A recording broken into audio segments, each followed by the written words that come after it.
Bien, buenas noches. ¿Me pueden decir si se ve la imagen? Claro. Sí, ok, muy bien. Entonces, comencemos pues esta patología, esta última práctica, esta última sesión, que corresponde a todo lo que es patología osteoarticular. Muy bien, vamos a ver la primera lámina. La primera lámina corresponde a lo que es el tofo, ¿no? O sea, la gota en realidad es la gota. Bien, ustedes saben, pues bueno, vamos a ver la primera lámina, ya que es una enfermedad metabólica persistente que afecta a las articulaciones, los huesos, la piel y los tejidos blandos, y que esto está asociado a una hiperuricemia que provoca la saturación de uratos monosódicos y la formación de cristales dentro del tejido. Bueno, en realidad, pues eso es un concepto, ¿no?, en la cual siempre nosotros tenemos que tener en cuenta que el agoto en sí es una enfermedad de causa desconocida, ¿no? O sea, casi un 90% desconocida. Y en la que hay estos depósitos de cristales de uratos en el tejido articular, puede haber en el tejido óseo, tejido cartilaginoso, tejido blando también, ¿no? ¿Y esto debido a qué? Debido a causa de una hiperuricemia, y esto provoca una serie de alteraciones articulares que comienza a veces con una artritis gotosa o artritis aguda también, ¿no? Puede ir también una nefropatía gotosa, a nefrolitiasis de ácido úrico, y puede concluir con un tofo gotoso, ¿no? Y eso es, tofo gotoso es lo que nosotros vamos a ver y a desarrollar en esta primera lámina. Esta lesión, estos tofos, suele iniciarse muchas veces, pues, después de haber sido diagnosticada esta enfermedad, perdón, y con una evolución aproximadamente después de 10 años, ¿no? O sea, a veces uno ha pasado la enfermedad y después de 10 años uno puede presentar ya todo este tofo, ¿no? Todos estos cuadros eh, a veces que comúnmente van a involucrar sobre todo cualquier parte, ¿no? La bursa, cualquiera sitios de estas lesiones. La causa de estos, a veces, dentro de todas las causas que nosotros podemos encontrar, se es multifactorial y se debe pues a múltiples, como vemos ahí, causas que puede ser, a veces, muchas veces se dice que esta gota puede estar asociada pues a factores genéticos, sobre todo aquello es cuando uno lo cataloga de esto de una gota de tipo familiar, ¿no? Entonces ahí podría ser que uno, esta se encuentre, pues, algunos factores de génesis, ¿no? Que está ocasionando esto. Otros factores que también pueden ocasionar, como vemos ahí, es el alcohol. También puede ocasionar alguna enfermedad como el hipotiroidismo, medicamentos con hiposupresores, la obesidad también, la psoriasis, insuficiencia renal, el exceso de vitamina B3, dieta rica en purinas y los diuréticos también, ¿no? Entonces, son una serie de factores etiológicos, ¿no? Entonces, siempre, y todo esto, el 10%, o el 10% de las personas con hiperuricemia pueden desarrollar gota, por ejemplo. O sea, todos los que sufren de esta causa de hiperuricemia, no todos sufren de gota, ¿no? Simplemente un 10%. Y de eso ahí se debe también a un alto consumo de proteínas, de alcohol, ¿no? Y que van a aumentar altamente el riesgo de esta hiperuricemia, ¿no? Entonces, el 90%, ¿no? El 90% es la de causa primaria, o sea, la causa es desconocida, ¿no? Y dentro de esta tenemos la familiar o la esporádica, ¿no? También hay. El 90% de los casos de hiperuricemia primaria son esporádicos, o sea, la causa no la conocemos, no la conocemos estas causas de estas lesiones, ¿no? Como le dije, a veces puede haber por ahí algún factor genético que pueda ocasionar esta lesión, ¿no? Pero sin embargo, ustedes saben también que esto generalmente está muy relacionado con el alcohol, muy relacionado también con nuestro hábitat alimenticio que tenemos, ¿no? Y sobre todo con los diuréticos, con la obesidad, ¿no? Por eso es que antes se le llamaba pues la enfermedad de los nobles o de los reyes en estas lesiones. Factores de riesgo tenemos, sí, entonces tenemos la edad, es un factor de riesgo porque generalmente esta lesión no se presenta puede ser que los primeros síntomas lo tengamos nosotros en gente joven, ¿no? Pero no, definitivamente no se presenta. Esto generalmente es en pacientes mayores, ahí después de los 50 años, 40, 50 años tenemos estas lesiones que vamos a ver. Hay una predisposición genética, como le dije, el consumo excesivo de alcohol y de carnes rojas, ¿no? La obesidad, los fármacos como la tiacida y la intoxicación con plomo. Son los factores de riesgo más importantes que tenemos con nuestra relación. Todo esto, después, porque ustedes saben que esta enfermedad va a pasar por una serie dentro de toda su presentación, dentro de toda su característica clínica, puede ser una gota aguda, puede ser una gota artritis, artropatía crónica también puede ser, ¿no? O se puede presentar de repente como un problema de tipo renal, nefropatía gotosa, ¿no? Entonces, pero vamos a hablar aquí acerca de toda esta lesión tofósea, ¿no? Que es la que nos lleva a esta lámina que estamos viendo. Esta clínicamente, ¿por qué se va a presentar esto? Se va a presentar porque se caracteriza por ataques repentinos de dolor, hinchazón, enrojecimiento y sensibilidad en las articulaciones. Con frecuencia ocurre en la base del dedo gordo del pie, ¿no? Entonces, y eso es lo que llamamos comúnmente la podagra, ¿no? La podagra es donde se va a presentar acá en esta lesión.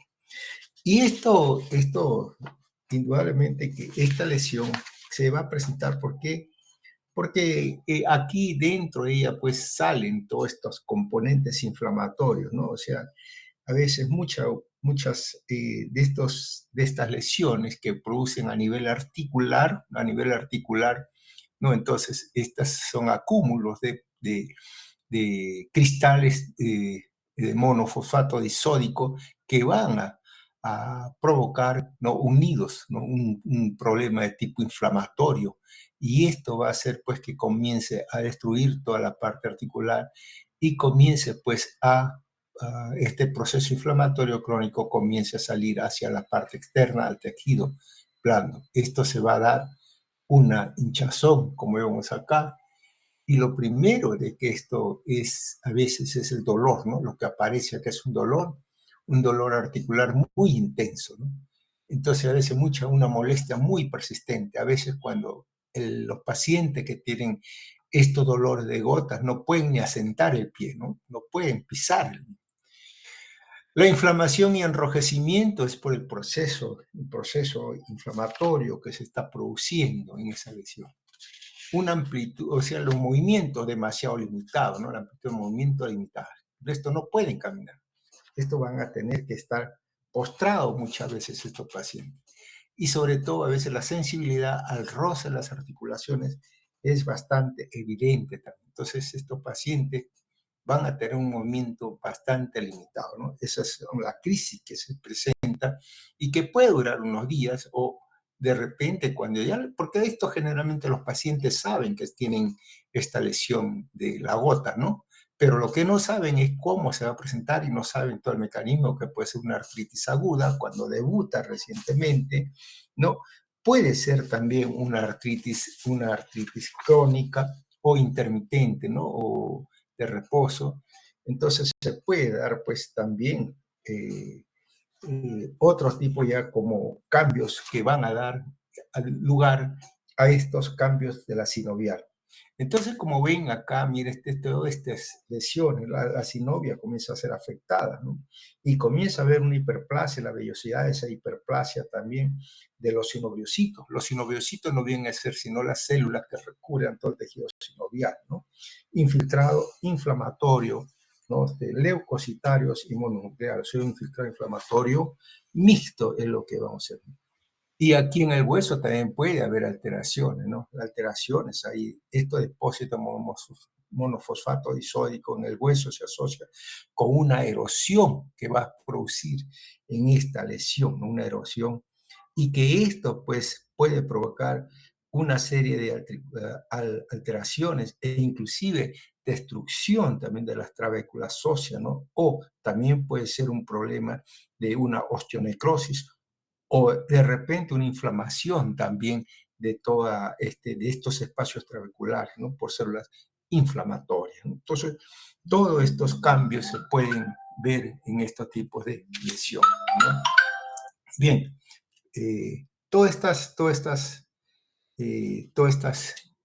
patologías, pues, son clásicas en este lado. Solamente me estoy refiriendo aquí al TOFO, ¿no? No me estoy refiriendo en realidad a otra, sino es específicamente a lo que estamos viendo en esta lesión. Esto entonces macroscópicamente, estas lesiones tofóseas pueden estar localizadas en cualquier parte, ¿no? En cualquier parte del organismo se puede dar. Generalmente a veces puede estar en cartílago, pabellón auricular, en la mano, en los pies, en los tendones, etc. Pueden estar localizadas esta lesión. Y son lesiones nodulares. Y estas lesiones nodulares, ¿qué son? Son formaciones nodulares de color blanco o amarillo, de tamaño variable, única o múltiple. O sea, puede ser única, acá son múltiples. Puede ser única o puede ser múltiple. El tamaño es variable, ¿no? Puede ser unos centímetros, unos milímetros o centímetros. Esta es la cuestión. Generalmente indolor, ¿no? Generalmente indolor, pero se puede inflamar. Entonces, algunas veces puede inflamar, aquí está rojito. Se puede inflamar y puede doler. La localización en diversas zonas, como le digo, en cualquier parte, menos en el sistema nervioso central. Esta de acá, esta lesión puede irrumpir, o sea, puede de repente comprometer la piel. Entonces puede irrumpirla, se está inflamado todo y se rompe la piel, se ulcera esta piel. Y entonces aquí puede haber secreción de masa de cristales de urato, ¿no? Masa de cristales de urato, y esta masa de cristales de urato no viene a hacerse en unas formaciones de aspecto yesoso, ¿no? O sea, como una tiza, así va a quedar aquí. Y esto suele desarrollarse después de 10 años de una artritis gotosa aguda intermitente, ¿no? Entonces, cuando uno ha sido diagnosticado con gota, entonces después de 10 años puede salir. No todos, por supuesto, ¿no? Pero algunos de ellos. Bien, entonces, bueno, acá también está ahí, lo que pasa es que, bueno, entonces comienza con una formación de pápula y luego nódulos dérmicos o subcutáneos, ¿no? Son consistentes, o sea, son duros, habitualmente lisos. Al inicio del mismo, ¿no? O sea, es del color de la piel. O sea, al inicio, cuando se está iniciando el color de la piel, luego se tornan amarillentos o blancos. Estas lesiones van creciendo hasta volver a tornarse tumoral y consistencia dura. Algunas veces doloroso también. Puede irrumpir en la piel y drenar material líquido claro o también una masa calcárea, una masa blanquecina como el yeso, ¿no?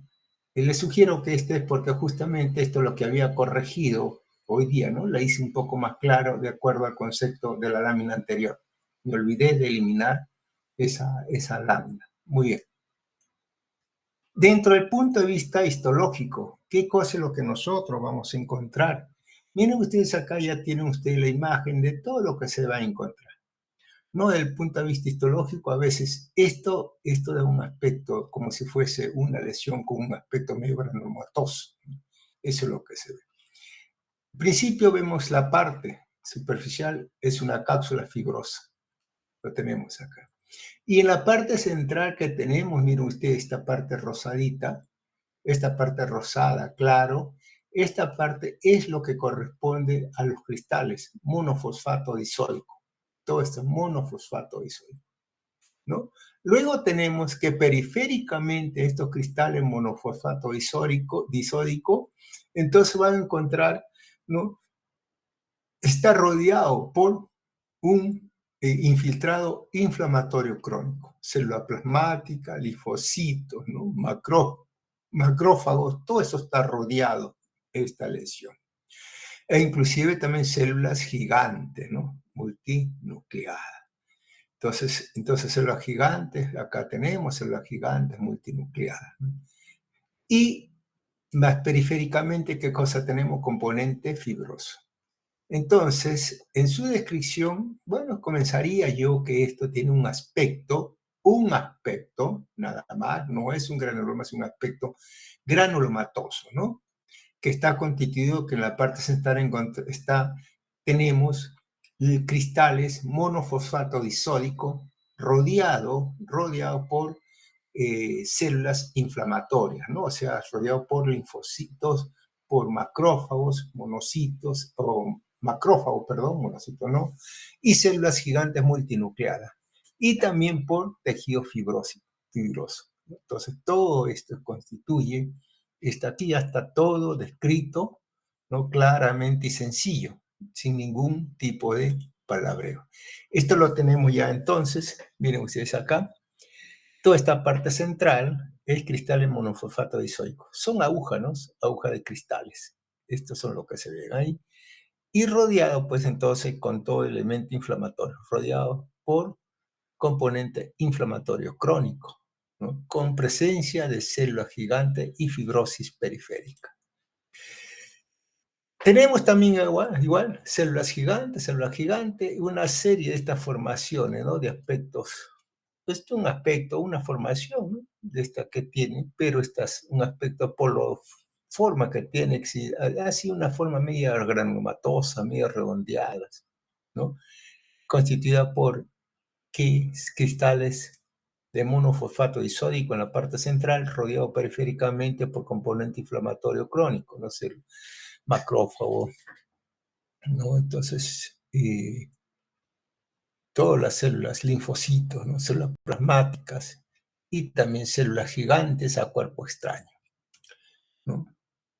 Y fibrosis también periférica. Ven, este es un panorámico, o sea, muy pálida la luz, la imagen, ¿no? Pero se permite ver por lo menos todas estas formaciones, ¿no?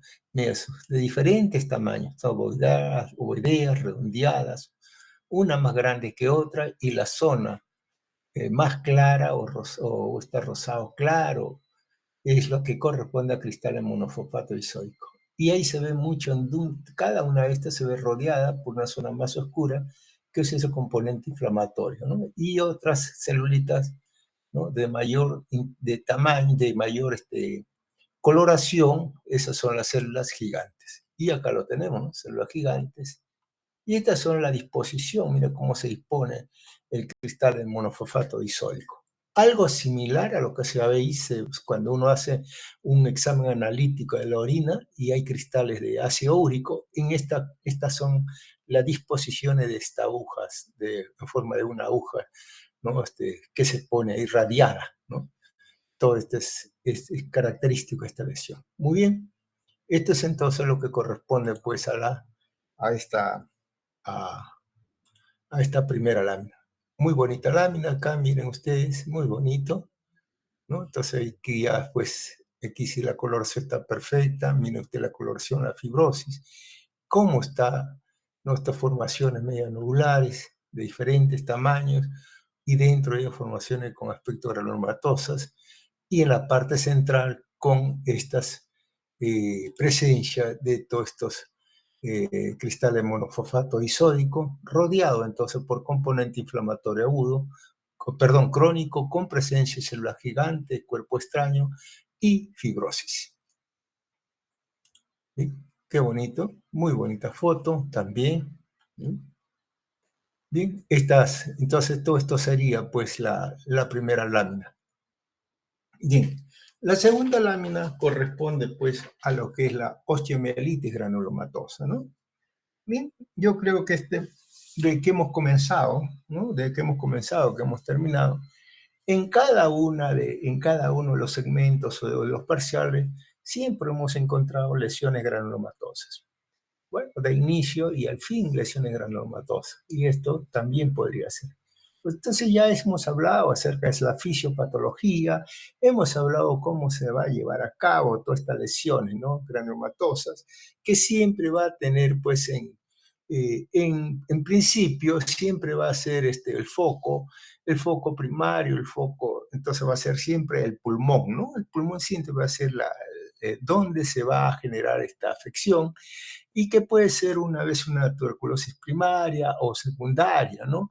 Y que esto puede dar lugar, pues, a que, de acuerdo a la lesión, que pueda haber una lesión pulmonar activa y que pueda de repente romper algunos vasitos, ¿no? Ya sea vía hematógena, ¿no? Entonces, y esto podría entonces hacer un recorrido, ¿no? Hemático y de repente dejarse o de repente, ¿no? Llegar e invadir a otros órganos como lo muestran en esta imagen, puede ser a nivel cerebral, puede ser a nivel de la columna, puede ser a nivel riñón, puede ser, etcétera, a todas estas testicular, toda cualquier parte del organismo puede a comprometer esta vía. Ustedes saben también que cuando primero tenemos el pulmón, una afectación pulmonar como foco primario, y que ustedes saben entre el 3%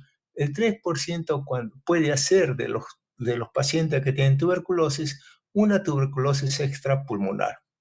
La vía generalmente es la vía hematógena, ¿no? Que se va de contaminante a la vía hematógena, ¿no? Y esta vía hematógena es la que se va a dar lugar a cualquier tipo, a cualquier localización, va a dar lugar a una infección a cualquier órgano puede haber, ¿no? Y esto no tan solo queda ahí, sino también puede dar lugar también al tejido óseo, también se puede dar.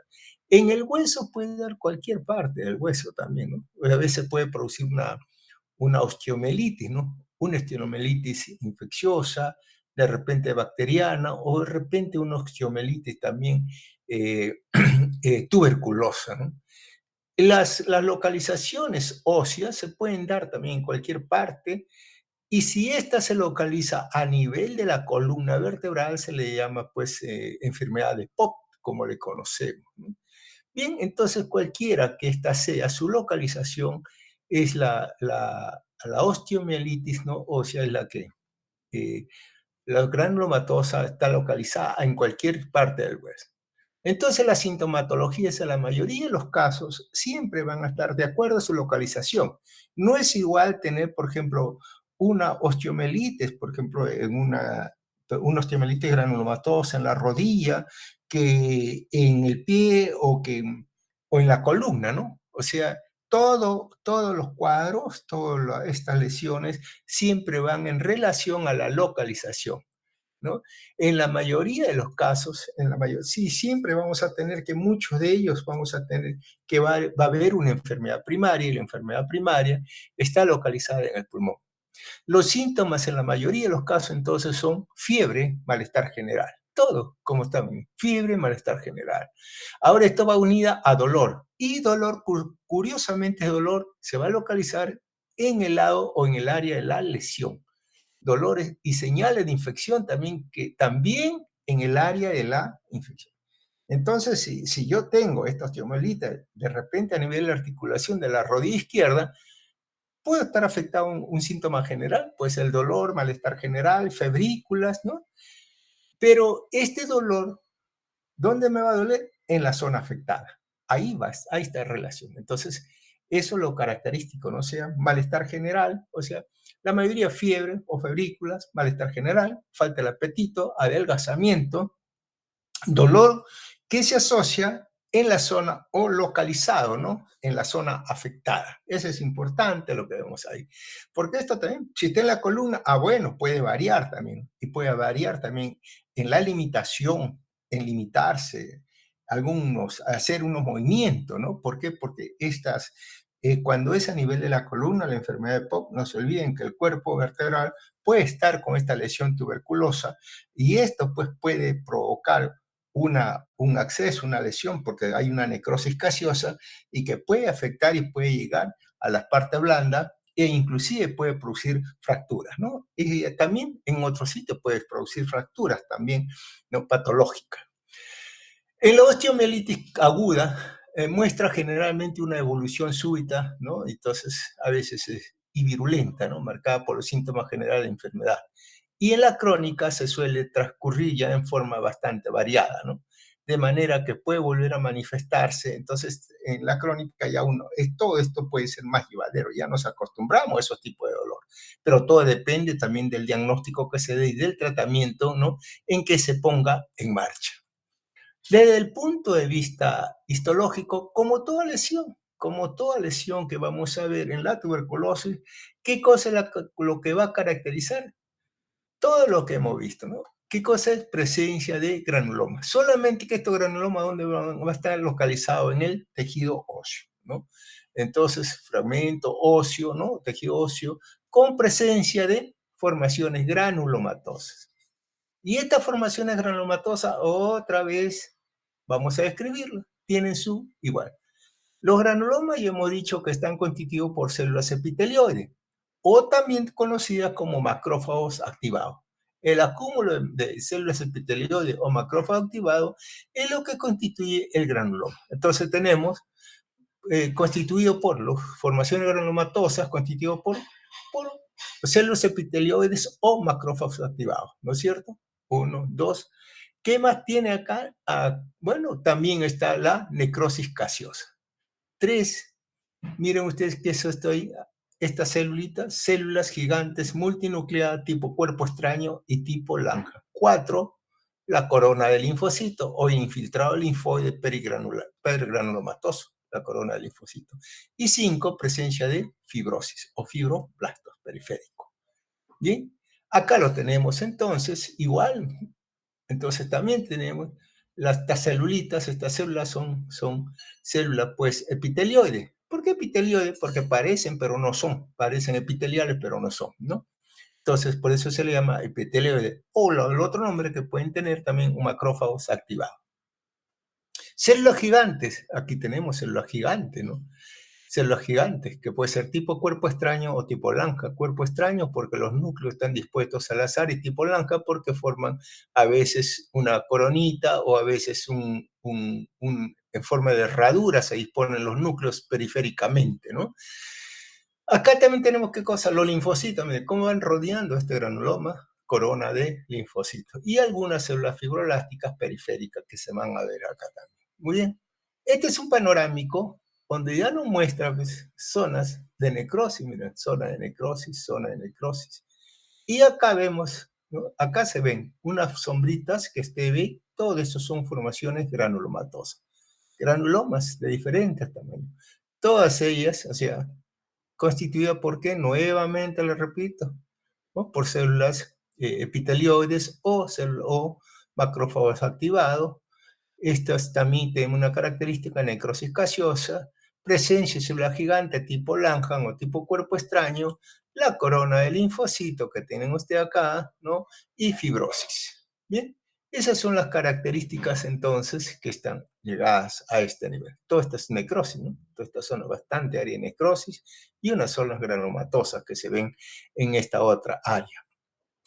Muy bien, igual también para ver lo mismo, para ver el componente inflamatorio periférico a los granulomas, básicamente acá. Bien, ¿alguna pregunta hasta ahí? ¿Alguna pregunta? ¿Ninguna? Pues bien, entonces vamos. Doctor, Sí, ¿y la macro la describimos? la Como... macro, puede ser simplemente ponen fragmento de tejido óseo, ¿no? Con lesiones osteolíticas, porque eso puede ser hemorrágicas, nada más, ¿no? Eso pueden. Muy bien. El osteosarcoma. Bueno, vamos a ver el osteosarcoma, ¿no? Entonces, el osteosarcoma no viene a ser sino es una neoplasia maligna primaria de los huesos, que deriva del mesénquima primitivo y que produce de forma característica el tejido osteoide o un hueso inmaduro. El osteosarcoma en realidad pues es un tumor del tejido conectivo o un tumor también mesodérmico, ¿no? Entonces, y esto pues muchas veces estos osteosarcomas son una neoplasia maligna, la primera neoplasia maligna primaria de hueso, ¿no? Y que está constituida pues por las células mesenquimatosas o también las células osteoblásticas, ¿no? Que van a adquirir diferentes o determinadas morfologías de acuerdo a ello. Lo que vamos a describir acá corresponde al osteosarcoma convencional o al osteosarcoma clásico. No vamos a describir a otro tipo de osteosarcoma paraóseo, osteosarcoma periósteo, otro tipo de osteosarcoma, como pueden haber, a veces no. Solamente vamos a describir y lo que corresponde a esta lesión es el osteosarcoma clásico, ¿no? Entonces, y esta lesión, este osteosarcoma clásico, se va a presentar generalmente en la mayoría de los casos, a veces entre los 10 y los 25 años de edad, ¿no? A veces uno pone entre los 10, 15 y otros ponen entre los 10, algunos dicen hasta los 20 años, 25 años, ¿no? Pero lo cierto es que la mayoría de los casos los presentamos en gente joven, ¿no? En gente joven ahí. Este osteosarcoma también generalmente se va a presentar en los huesos largos de las extremidades, ¿no? Generalmente la metáfisis de los huesos largos, ¿no? Ahora, a veces, generalmente también lo tenemos a nivel de la rodilla, o sea, entre el fémur inferior y la tibia superior. Más o menos tenemos el 60% que se va a presentar estos osteosarcomas a ese nivel. Estos osteosarcomas, ¿no? Cuando se presentan, la etiología, bueno, es variada, ¿no? La etiología a veces algunas veces, puede estar asociado a unos síndromes, ¿no? A unos síndromes genéticos, ¿no? El síndrome de repente, el síndrome de Bloom o síndrome de retinoblastoma hereditario, también el RB1, ¿no? El TP53 también puede estar asociado desde el punto de vista genético. El RSQLA4 también puede estar, ¿no? O síndrome de Werner también puede estar asociado a esta lesión. Algunas veces también se puede asociar a una patología ósea benigna, ¿no? Y dentro de esta patología ósea benigna, a que con mayormente se asocia esta lesión, ¿no? Dentro de todo esto, es una lesión que muchas veces nosotros la vamos a ver y que es eh, una alteración que se va a ver en la enfermedad de Payet, ¿no? Enfermedad de Payet ósea. Entonces, no se olviden que la enfermedad de Payet es la lesión ósea, ¿no? Benigna que mayormente se asocia con el osteosarcoma. Mucho de esto, ¿no? A veces puede ser esta lesión, se puede presentar. ¿Cómo se presenta? A veces los niños, a veces pueden presentar simplemente eh, en forma repentina, puede verse, ¿no? En algunos de ellos, ¿no? En algunos de ellos, a veces, ¿cuántos casos se han descrito en los cuales la lesión comienza en unos niños, ¿no? Que están jugando pelota o que hacen deporte y que de repente de la noche a mañana comienza a presentar lesión, ¿no? Con dolor a nivel de la rodilla. Este dolor, entonces, a nivel de la rodilla es persistente, ¿no? Y que puede durar varios meses, ¿no? Y que a veces, algunas veces se puede volver mucho más intenso, ¿no? Entonces ustedes pueden ver Mire usted, entonces la localización. Y otra vez se pueden debutar, ¿no? Eso lo pueden debutar con una fractura ósea. Otra vez entonces puede haber dolor, un dolor sordo, le llaman a ellos, y persistente, ¿no? Que puede durar días, meses, puede durar de acuerdo al tiempo que soporte el niño esta lesión. Y generalmente en la noche puede haber, el dolor es mucho más. Cuando uno le hace el examen, esto hay un límite, ¿no? Entonces a veces uno le hace un examen y comienza a los movimientos, y sobre todo si ya sabemos que está en esta localización de la rodilla, podemos ver entonces que hay una limitación en los movimientos.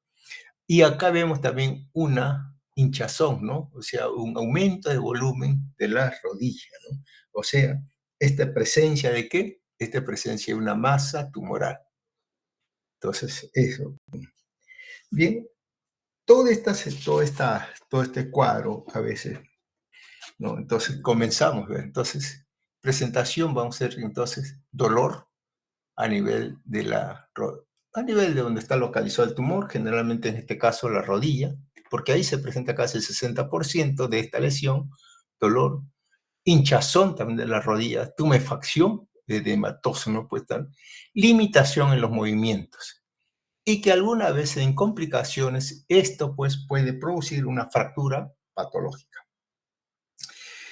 ¿Qué cosa es lo que miren ustedes acá? Entonces, ¿cómo es lo que vemos acá en este tipo de lesión? Es que tenemos en la metáfisis y un crecimiento que tiene la parte interna del hueso, y que esto va destruyendo toda la parte interna del hueso reticular para llegar a la parte externa, ¿no? Para llegar al tejido blando. Aquí lo tenemos. Muy bien.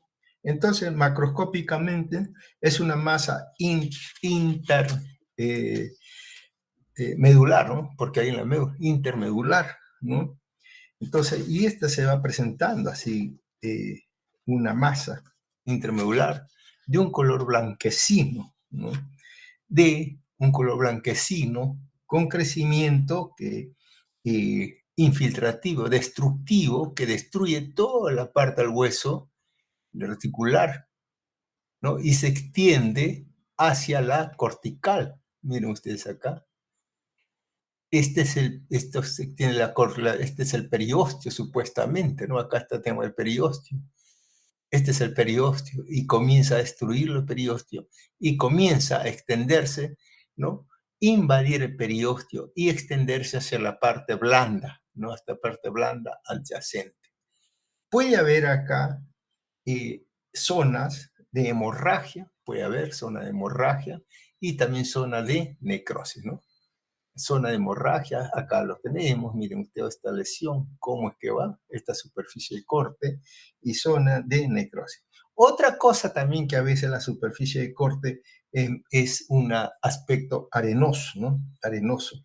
Y algunas veces mineralizada cuando uno lo corta. ¿Y por qué mineralizada? Porque estoy aquí, puede quedar espículas óseas pues, cuando uno lo corta, ¿no? Entonces se siente como un pequeño crujido a esa lesión.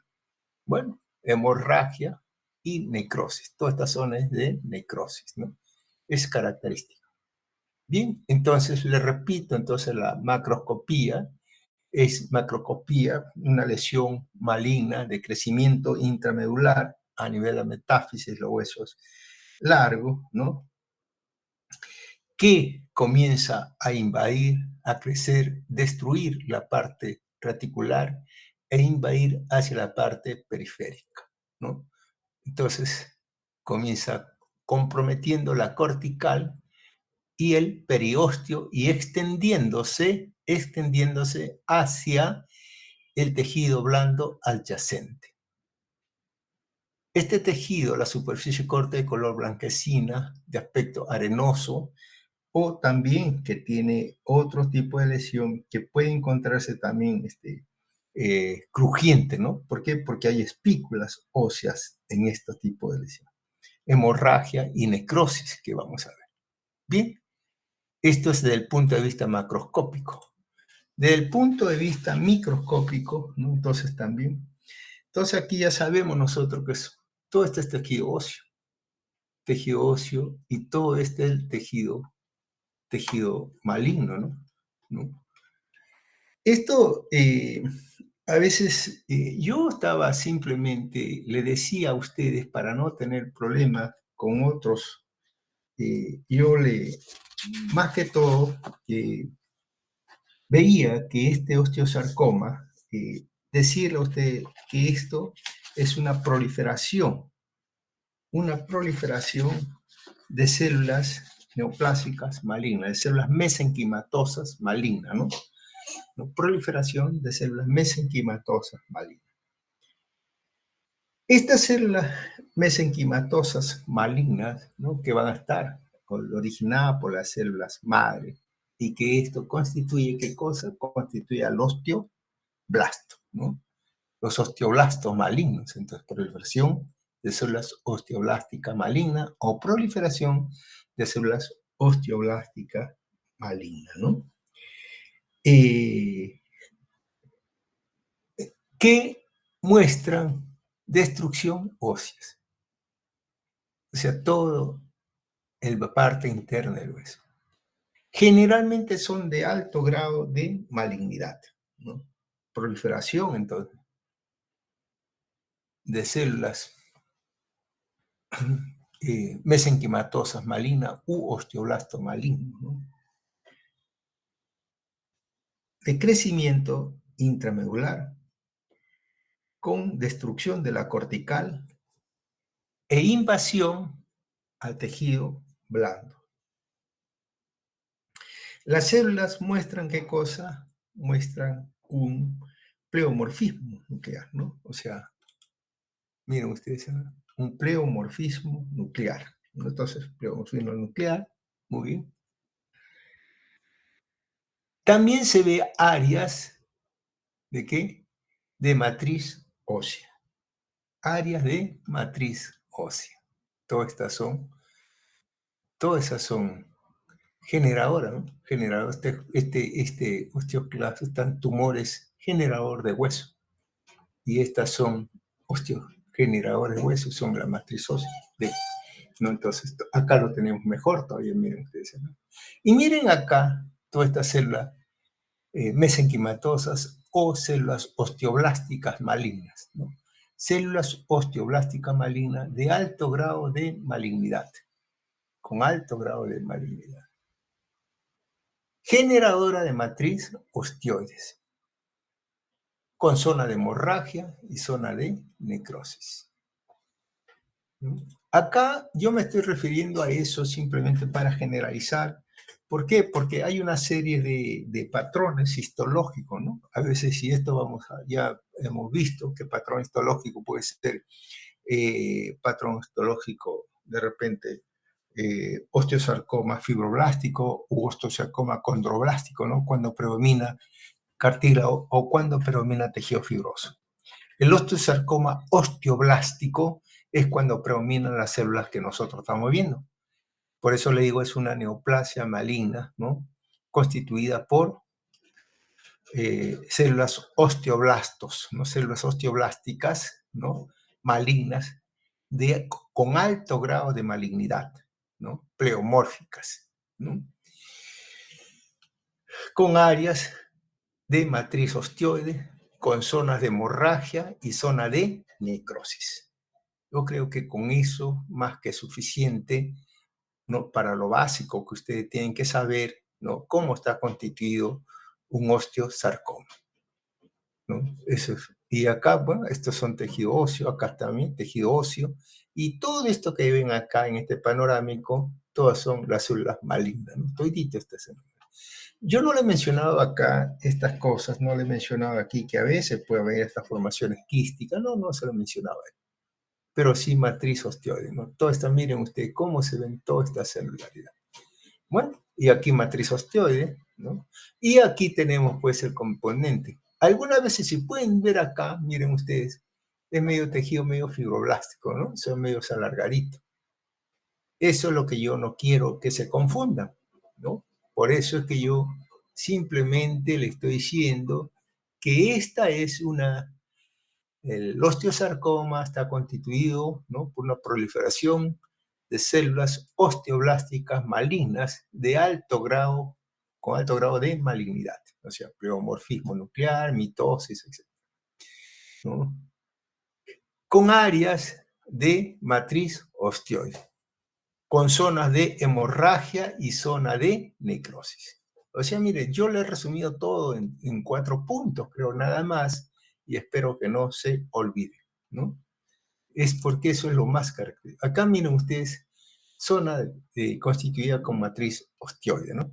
Matriz osteoide, cómo se está constituyendo, y dentro de ella se ven estas células atípicas. Algunas veces, algunas de ellas nos podrían recordar un osteoblasto o de repente unos osteocitos, de repente ahí, ¿no? Pero todas son matriz, todos son este componente o células pues, osteoblásticas atípicas, ¿no? Bien, ¿alguna pregunta?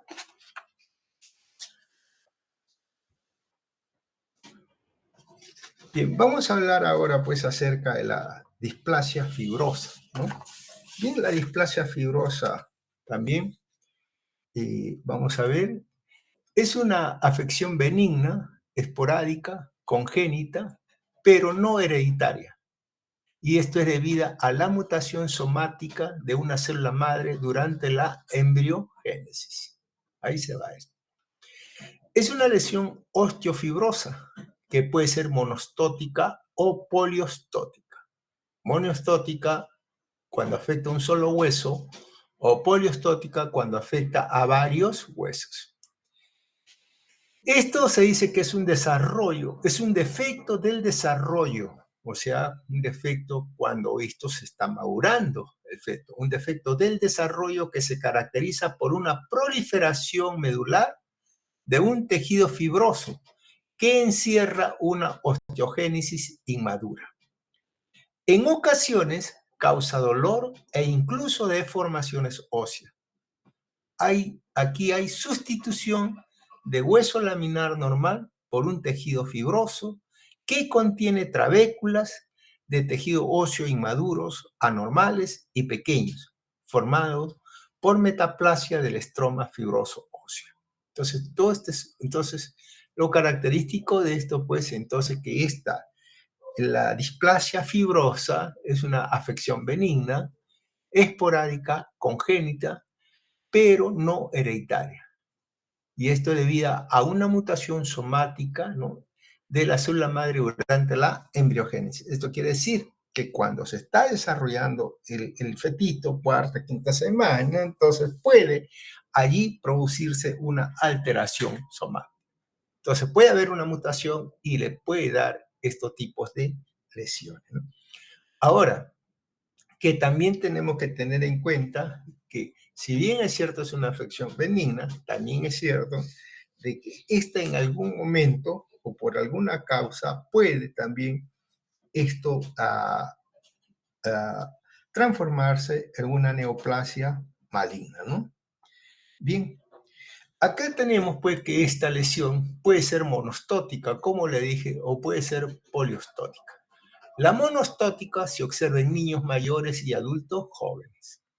La localización más frecuente es el fémur, la tibia y la costillas y base del cráneo. Podemos ver acá, miren ustedes cómo es la forma deformante, miren cómo estas son. Y también cómo se ve también a nivel de miembros inferiores.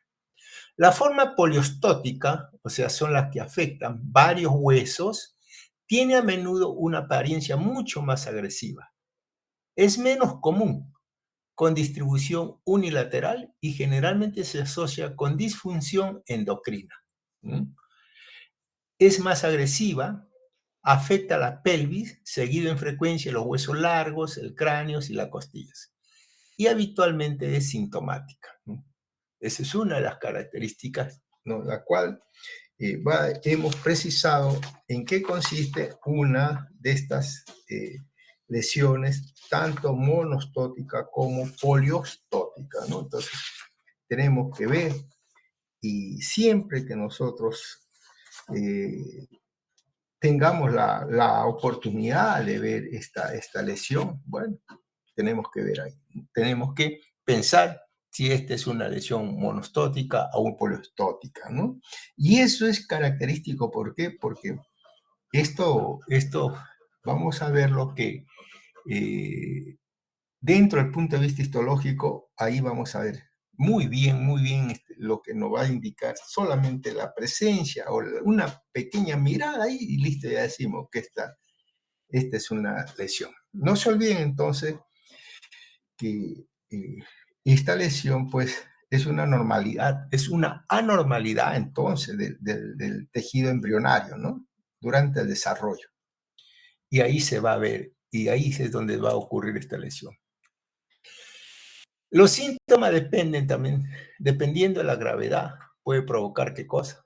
Puede provocar muchas veces toda esta sintomatología que vamos a ver nosotros, es a veces dolor, ¿no? Generalmente es un dolor sordo, de leve a moderado.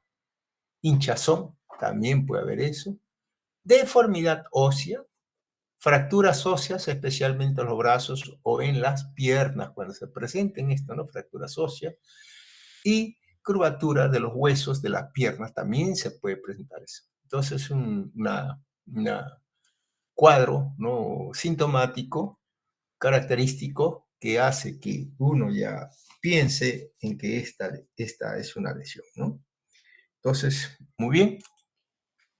Desde el punto de vista macroscópico, entonces, la lesión, miren ustedes acá, miren este hueso. Acá normalmente deberíamos tener, si esta es la cortical del hueso, esto normalmente tendríamos que tener la fase reticular, ¿no? El hueso reticulado acá. Sin embargo, no lo vemos. No está el hueso. Todo está reemplazado por un tejido, ¿no? A veces vemos algunos puntitos medio cremosos con áreas hemorrágicas, pero el resto no vemos el hueso reticular. Entonces, ¿qué cosa es? Es una lesión y está bien circunscrita, mire usted. Una lesión tumoral bien circunscrita. Borde esclerótico, ¿no? Centrado todo dentro de la corteza. La corteza puede adelgazarse, miren ustedes, acá está engrosada, y acá se adelgaza un poquito, acá también, miren. Puede adelgazarse a medida que la lesión se expande. O sea que esto, ¿no? Si se crece más, entonces esta corteza puede ir adelgazando. Al corte, miren ustedes la superficie corte, consistencia indurada, o sea, una consistencia dura, de color blanquecino, ¿no? De color blanquecino homogéneo, con destrucción del hueso, ¿no? Que engloban, o sea, toda esta destrucción interna no se va, destrucción del hueso, ¿no? No observándose macroscópicamente estructuras óseas, claro, o sea, todo está destruido y todo está reemplazado por un tejido blanquecino, ¿no? Homogéneo o de aspecto fibroso, si se quieren llamarlo así también, y que macroscópicamente no se observan estructuras óseas, ¿no? En su interior, no se observan. Bien, desde el punto de vista histológico, miren ustedes lo característico, ¿no? De la displasia fibrosa. Entonces, todo esto, ¿cómo es que vamos a encontrar esta displasia fibrosa? Para comenzar, bueno, esta displasia fibrosa, entonces, bueno, ¿y dónde está el hueso que debería estar? Entonces hay una sustitución del hueso por un hueso neoformado, ¿no? Toda esta lesión. Y acá tenemos, mire, todos estos son huesos, todos esos son fragmentos o espículas óseas, si quieren, o neoformadas, ¿no? Entonces, y este debería ser el hueso trabeculado, pero tampoco, no lo vemos acá, no lo vemos esta formación ósea. ¿Qué vemos acá? Vemos solamente un tejido fibroso. ¿Qué más vemos acá? Algunas espículas óseas, ¿no? Pero estas espículas óseas parecen maduras, no, no parece madura todo esto, ¿no? No parece. Entonces, y algunas miren cómo se disponen, miren estas formaciones, ¿no? Estas formaciones medias raras que tienen acá, cómo se van a disponer unas formaciones medias raras, ¿no? Entonces, histológicamente, entonces son, acá digamos ahí que esta es una sustitución del hueso normal por un hueso de aspecto, esto más parece hueso primitivo, entonces, histológicamente podríamos decir que la displasia fibrosa, hay una sustitución del hueso normal por un hueso nuevo recién formado, en que se observan trabéculas óseas, ¿no? Unas trabéculas óseas mal formadas, ¿no?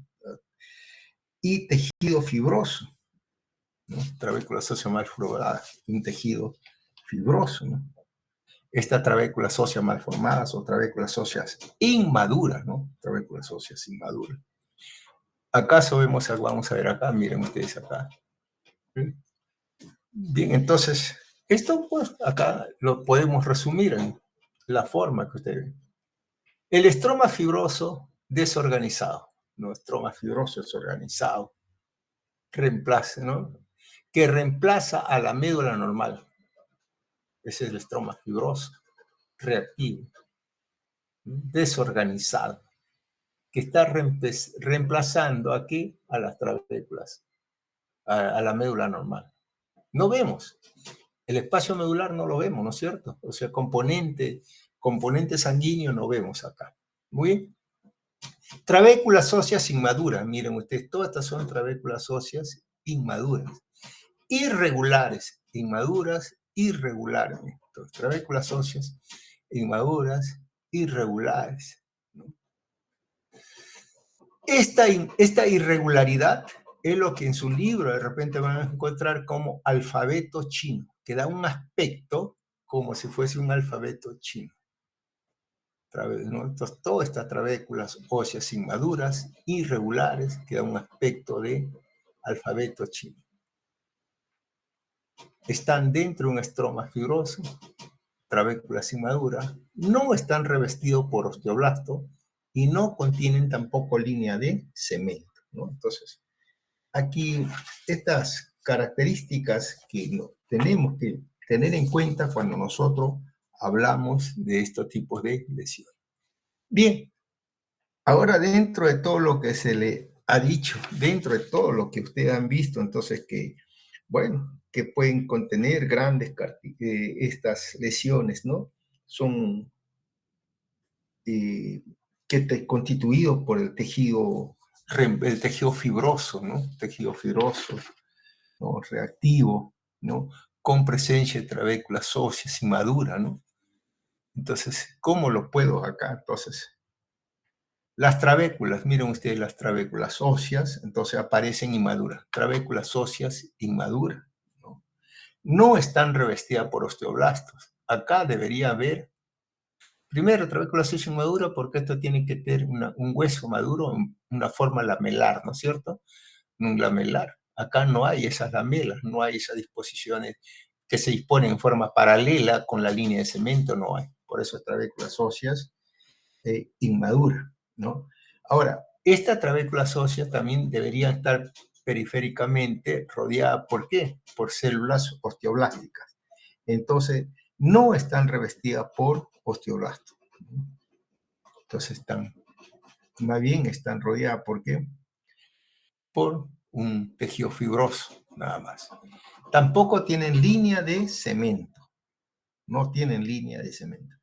El estroma es un estroma fibroso desorganizado. Es un estroma fibroso desorganizado. Todo esto de aquí. Y que este estroma fibroso desorganizado está reemplazando a la médula ósea normal. Entonces, todo esto. O sea, pues tenemos el espacio óseo, pero no tenemos. Esto no es, uy, me olvidé de borrar esto, esto no corresponde a esta lesión. Esto tampoco corresponde, ¿tá? Así que eliminen esta lesión. Esto tampoco corresponde. No corresponde. Acá esto sí. Entonces, miren ustedes acá, entonces, toda esta lesión, ¿no? Entonces, si este es el hueso, acá hay una parte periférica, ¿dónde está la médula ósea? No hay. Esa médula ósea ha sido reemplazada, ¿por qué? Porque este estroma fibroso, un estroma fibroso desorganizado. Muy bien. Las trabéculas óseas no hay.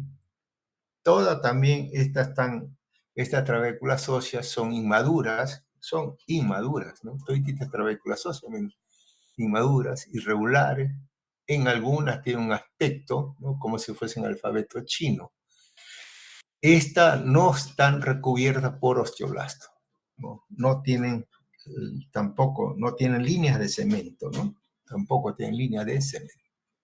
Bien, estas entonces las características de la displasia fibrosa. No sé si hay alguna pregunta.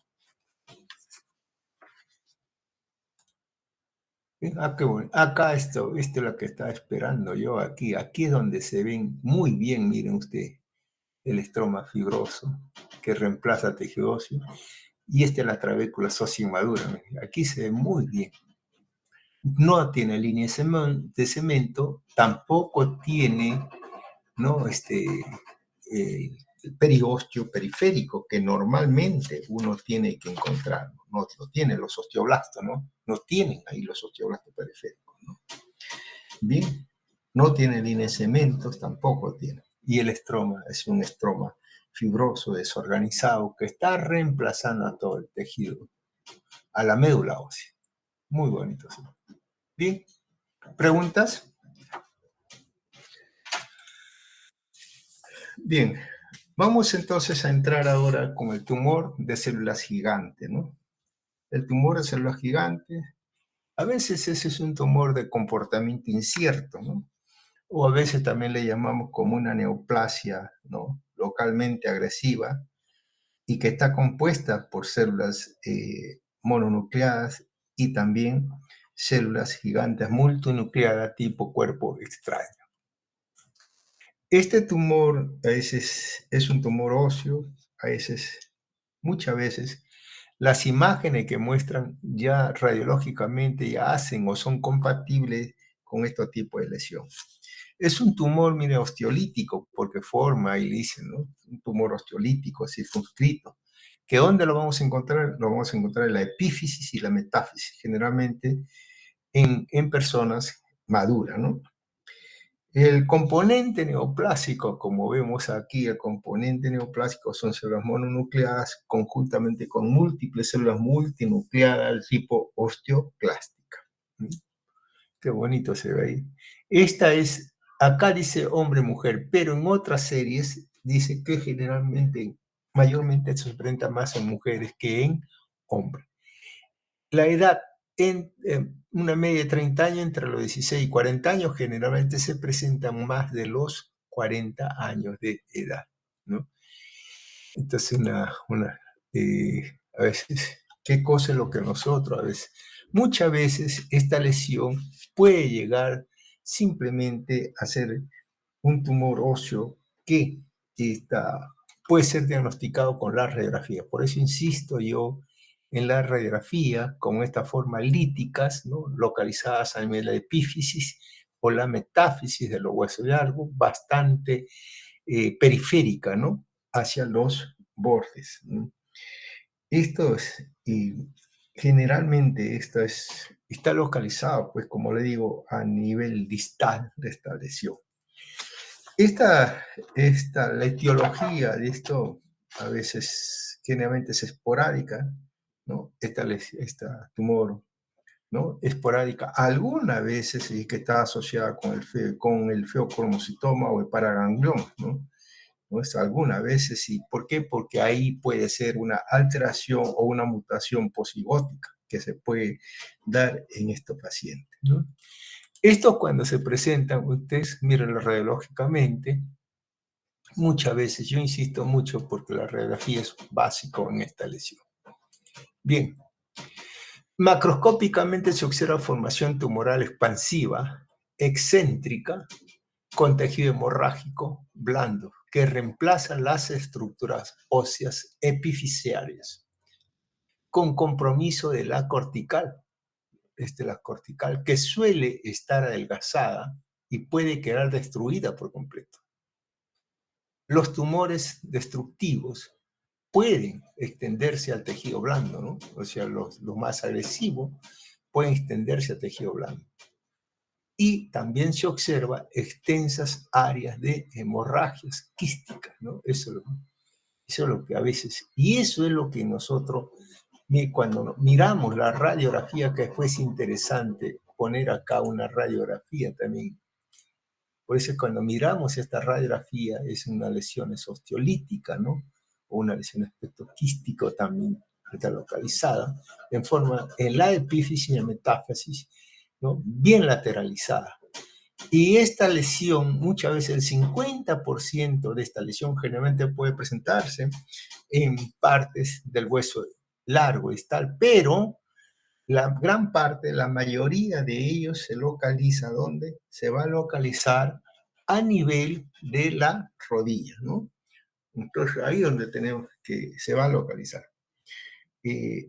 Muchos de estos casos, el diagnóstico de carcinoma célula gigante, se sugiere por la ubicación del tumor y su apariencia radiológica. Ese es clásico.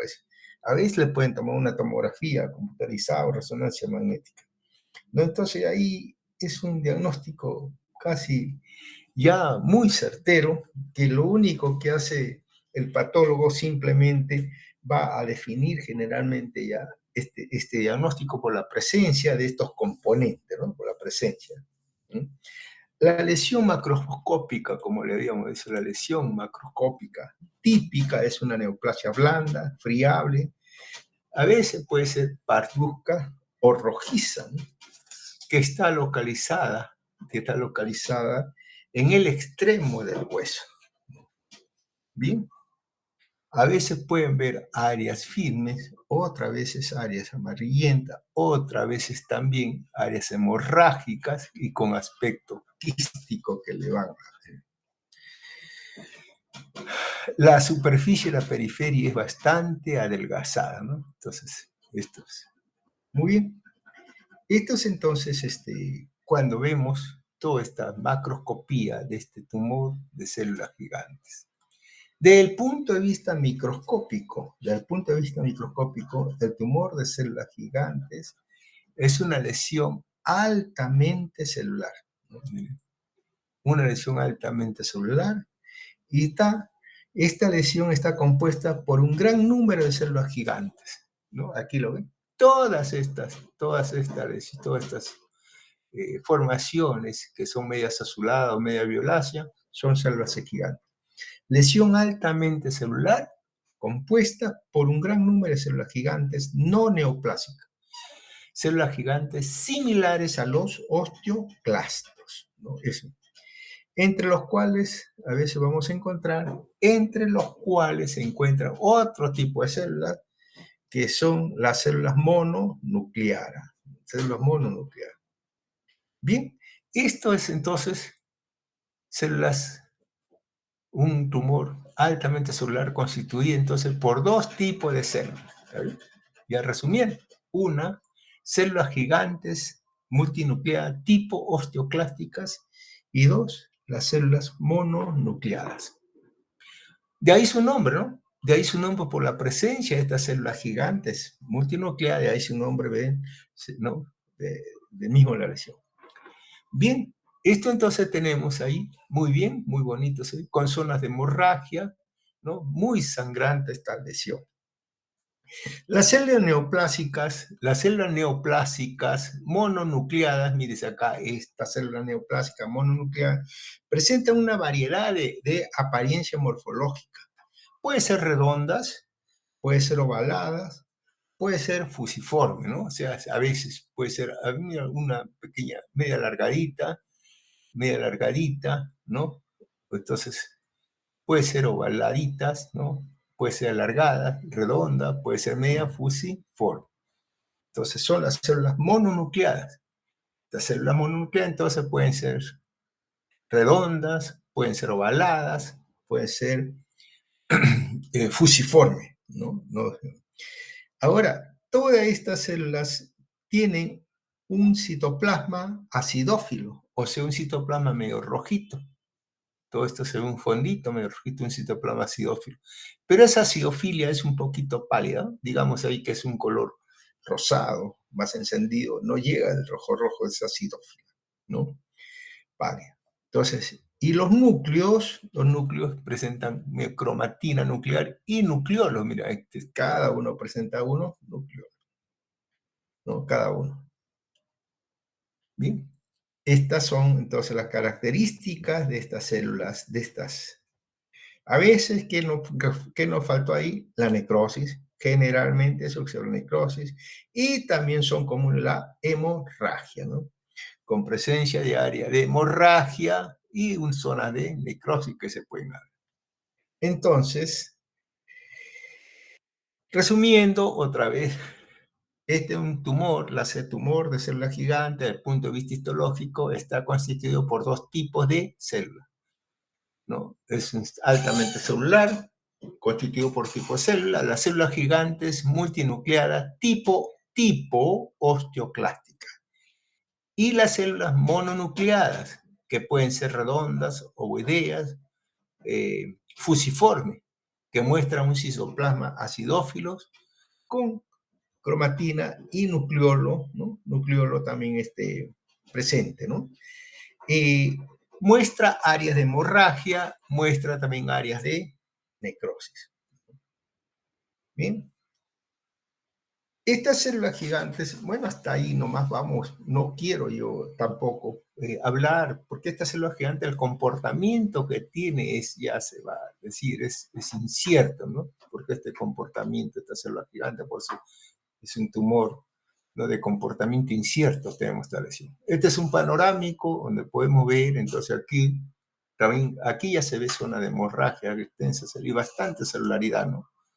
Las células más oscuras, grandotas, son las células gigantes y los puntitos que se ven acá son las células mononucleadas. Células gigantes, células mononucleadas, zona de hemorragia, ¿no?, zona de necrosis. Acá, muchas son hemorragia. Y acá sí se ve también estas células, los puntitos corresponden a mononucleadas y las otras a las células multinucleadas.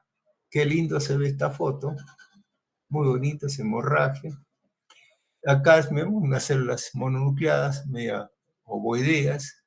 Imagínate usted esta forma, media triangulada, ¿qué forma?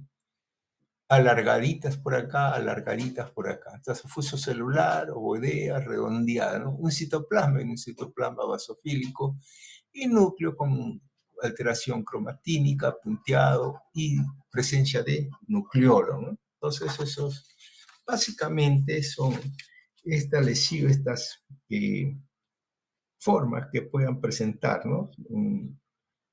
Con núcleos de la cromatina, ¿no? Entonces dispersa, ¿no?, puntiforme, y los nucleolos son pequeños acá, no se ven, apenas se ven nucleolos. Muy bien.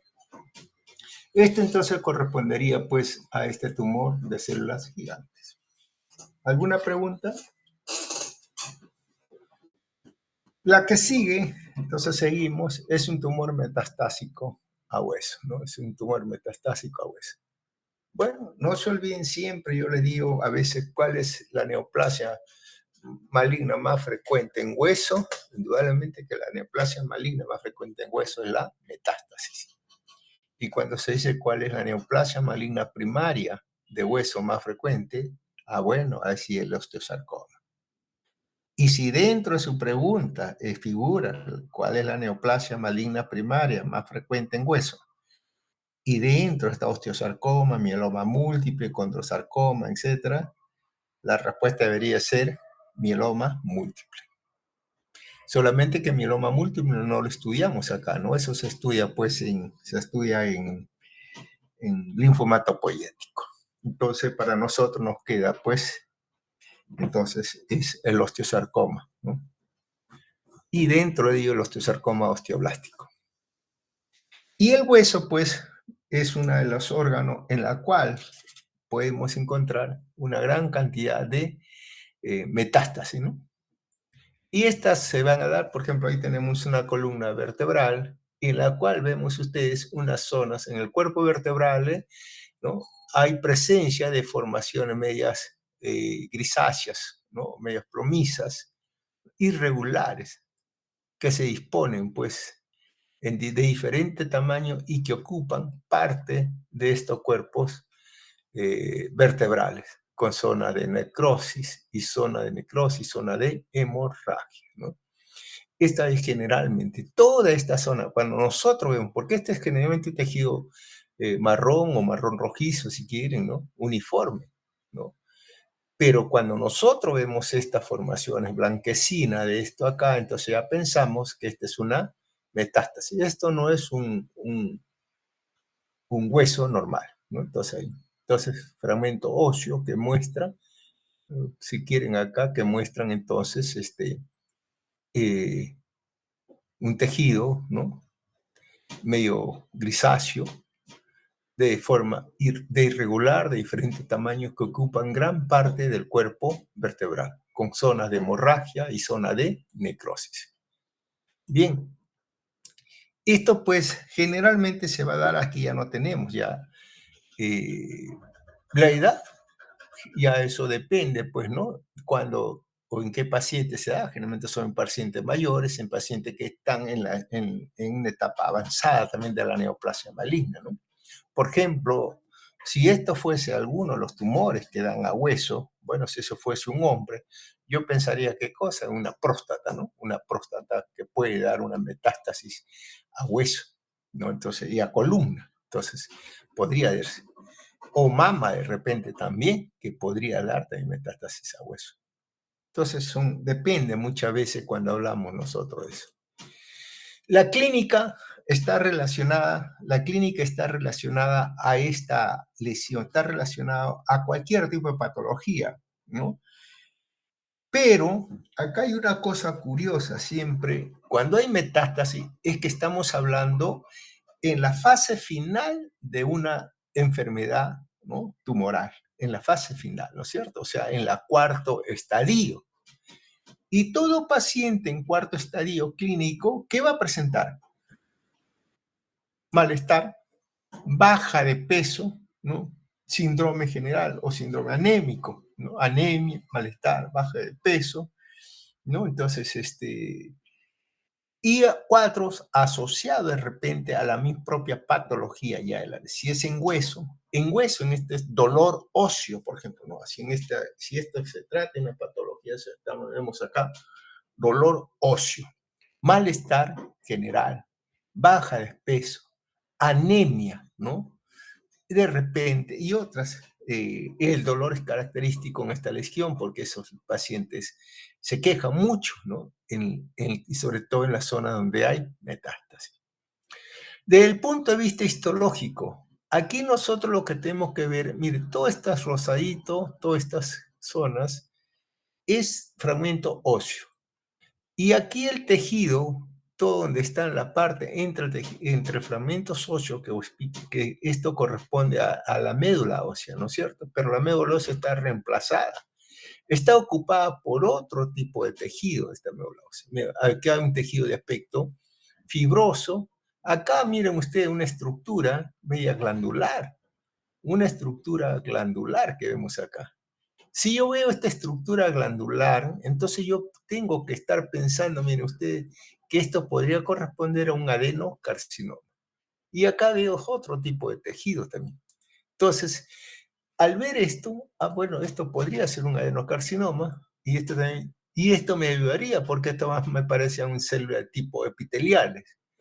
¿Esto podría parecerse a un linfocito? No, no se parece porque el linfocito no tiene ni esta morfología ni esta morfología tubular. Entonces estoy acá, digo, esto no es linfoma. ¿Podría parecerse a un carcinoma epidermoide? También, ¿no? Muy lejano por la característica, ¿no? ¿Podría parecerse a qué? A un sarcoma, o podría parecerse de repente, adenocarcinoma, sí, ¿no es cierto? Esto podría parecerse a un adenocarcinoma por la forma tubular. Y el adenocarcinoma también podría presentar estas células epiteliales. Podría parecerse de repente a un tumor de cuello uterino, podría ser, porque un tumor de cuello uterino puede ser que sea pues a nivel endocervical, ¿no? Entonces puede ser acá también constituido por estas formaciones tubulares, podría ser. Podría ser que sea también un tumor de colon, puede ser también, ¿no? Por las estructuras tubulares. Entonces siempre nos hace recordar cuando hablamos de la metástasis ósea, ¿no? Algunos neoplasias que tenemos que estar. En principio, si es hombre o si es mujer, ¿no? Si es hombre, bueno, pues vamos a ver la próstata, ¿no? La próstata, de repente podríamos pensar en cáncer, ¿no? Del tracto digestivo, colorectal, ¿no? Digestivos, páncreas. O de repente podríamos pensar cáncer de pulmón o mama, ¿no? Entonces podríamos pensar ahí unas cosas ahí que la lesión. Entonces, ¿eso por qué le digo esto? Porque una metástasis ustedes no pueden diagnosticar a la primera mirada, ¿no? No pueden diagnosticar eso. Están en la obligación siempre de hacer los estudios finales, los estudios de inmunistoquímica para llegar a un diagnóstico, ¿no? Entonces, eso es sin duda, miren ustedes acá. Entonces, si yo tengo esta lámina, este es el hueso, ¿no es cierto? Qué bonito, el hueso lamelar, miren ustedes, así se ve la lamela, ¿no? Fueron paralelas. Si yo tengo este hueso y tengo estas formaciones, ¿no? Epiteliales, entonces yo, ¿qué tengo que pensar? Entonces, si no tengo los medios para un diagnóstico final, llámese a ellos medios, a esos, lo más común para nosotros, que son las inmunohistoquímicas, ¿no? Bueno, entonces, perfecto, entonces solamente tenemos que describirlo. Y la descripción va de acuerdo a la característica histológica que uno observa. ¿Qué tipo de células son? Células epiteliales, ¿no? Y miren ustedes los núcleos, hay un pleomorfismo nuclear. Miren ustedes acá la irregularidad. Bueno, son ovoideos, a veces son grandotes. Miren esta forma, esta forma, esta forma. O sea, son un pleomorfismo nuclear y bastante grande, ¿no? Entonces, un alto grado de malignidad. ¿Y por qué? Porque no va a ser un bien diferenciado y va a dar metástasis, ¿no? Luego tenemos ahí otra cosa. ¿De qué estirpe es? ¿Es estirpe linfomatoso? No.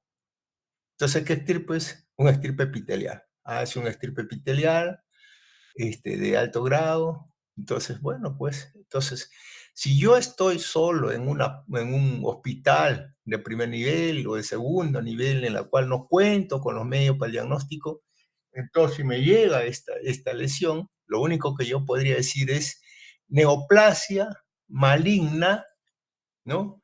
De alto grado de malignidad, neoplasia maligna, ¿no? De alto grado de malignidad, ¿no? De estirpe epitelial, porque la estructura glandular también es una estirpe epitelial. Metastásica a hueso, ¿no? Miren ustedes acá. Así es lo que ustedes tienen que escribir, nada más. Neoplasia malignas, de estirpe epitelial, si quieren, de alto grado de malignidad, metastásica a hueso. Punto.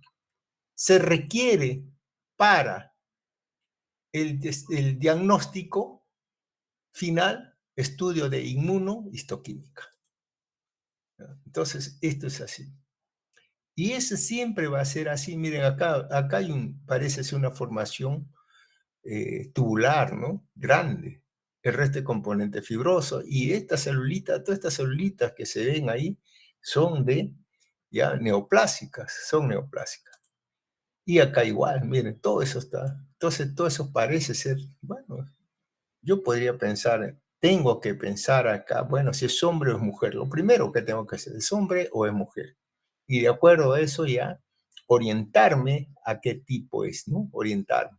Si es mujer, fíjate cuello uterino, fíjate la mama, o fíjate de repente el tracto eh, gastrointestinal para ver y descartar, ¿no?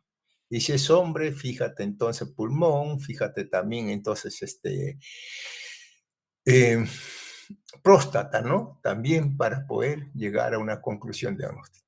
Y si no, bueno, hay que hacerle su estudio de inmunohistoquímica, ¿no? Y de acuerdo a ese estudio de inmunohistoquímica, ya ahí sí definir el diagnóstico.